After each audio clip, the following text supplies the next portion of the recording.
Welcome back to Base Sports. You know, in the me-first world of professional sports, most players won't extend a hand to help up a teammate, much less go out of their way for someone they don't know. Well, here's another feel-good story about a former NFL lineman, Tyrone Keys, who knows all about that life. But unlike many of his teammates, he knew that wasn't the way to go. Ever since he hung up his cleats, he's been doing all he can to give back to those who need it most. In 1985, Tyrone Keys was on top of the world. Playing for Chicago, he and his Bear teammates went 15-1 and finished the season off with a win over the Patriots in the Super Bowl, the accomplishment of a lifetime. However, the following year, he was let go by the Bears, and when Tampa Bay picked him up off waivers, his dream season quickly turned into a nightmare. It was like going from the penthouse to the outhouse. And, you know, but what I did have a chance to see exactly what it takes to become a champion. Yeah. And what it takes not to become a champion. He wasn't able to lift the squad out of the cellar, but unlike most who would have just packed it in, Tyrone used his stature as a professional football player to give back. In 1993, while subbing at Leto High School, he was asked to mentor football standout Albert Perry. The experience would prove to be life-changing. So many of these kids are faced with these challenges of growing up in environments where they have this dream, but there's nobody living close by them who can help them achieve that dream. And so I had a chance to see this up live and in living color with Albert. And so he was a guy that I ended up befriending, ended up working with him, going through the process. And before he had a chance to fulfill his dream, he was shot and killed in a senseless type killing. How hard did that hit you when you found out that he had passed on? Oh, it was devastating because, you know, that was the first time that I ever knew somebody so closely to me that I was actually working with and seeing them just about to get out of their environment, because he had talked about, I need to get out of this environment. I just need to get out of here because there's nothing that's going to happen good here. With this, the darkest of clouds hanging over him, Tyrone managed to find the silver lining in it all and use this experience as motivation. That's when I really became motivated. That's when that extra spark, like in the fourth quarter, when you're down by 7 points and somebody need to make a play, that's when that kicked in for me. And that's when I was able to start thinking in terms of parlaying the game from the field to the game of life. And I started learning how to write grants and learning about raising money and talking to different people. What came out of it was All Sports Community Service.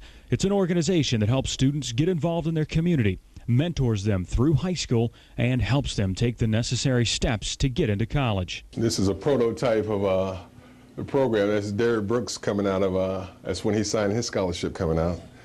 And we didn't mentor Derrick, but Derrick does do scholarships with us. The walls of the office are filled with photos and plaques, each one carrying its own success story. Kylie is a young girl who came to us. She really wanted to play baseball in college. And we put together a highlight film, and we were able to find a little small school up in Greencastle, Indiana, DePaul University. But it wasn't a full scholarship, so Trent Dilfer offered to subsidize.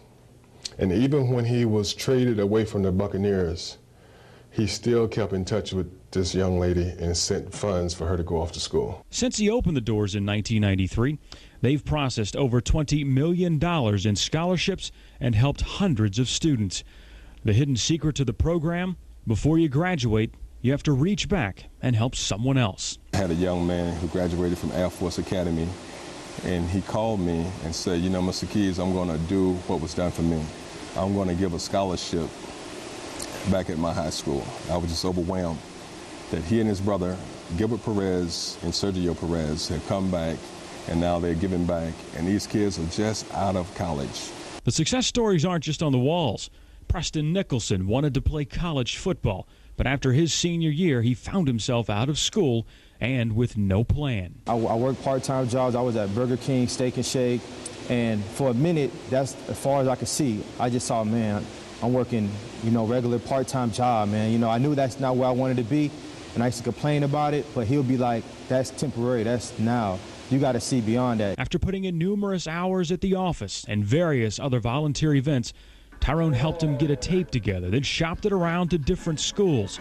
It wasn't long before Preston was off to Culver Stockton College and suiting up for the Wildcats. He helped me out even off the field stuff, you know. It's like you realize that it's more than just you representing. A lot of kids think if I mess up or I do some off the field issues, I'm just looking bad, but I know if I mess up, I look at it like my family, all sports, Will, a lot of people involved into my success right now. One of the movers and shakers for the group is an inspiration all by himself. An accident the summer before his senior year of high school might have confined LeBron Saffel to a wheelchair, but it hasn't stopped him. He returned to King High School, where he was elected class president his senior year, and after graduation met Tyrone Keys. Now he heads up the Quest mentoring program at his alma mater. Will Allen from the Tampa Bay Buccaneers, he helps me run the program. And basically our goal is to teach students academic achievement and also get them involved in the community. We have about 15 consistent students that came through our program. We have at least 8 of our students that graduated with a 4.0 or higher. He gives inspirational speeches, organizes fundraisers, and the list just goes on and on. And this past year, after all of his hard work, Tyrone decided to give him a little treat. I've always taken kids to the Super Bowl every year, but I always waited until they graduated from college.